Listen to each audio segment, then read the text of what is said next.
Hello friends, welcome back to the new video. Today video title is guys how to set pin lock in Vivo Y15 as well guys we want to set.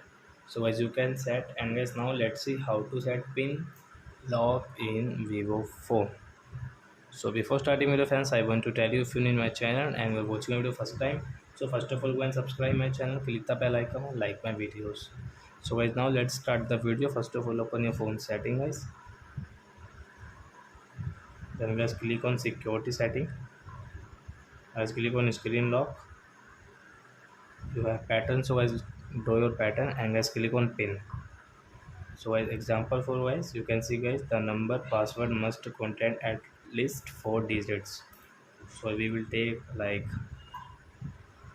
1470. Next guys same guys 1470. Be careful here guys and guys confirm. So guys now let's see pin pass or pin lock has set or not. 1470 done.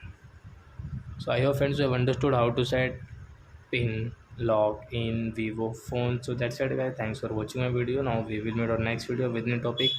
If you want guys please go and like or subscribe my channel. Bye bye friends.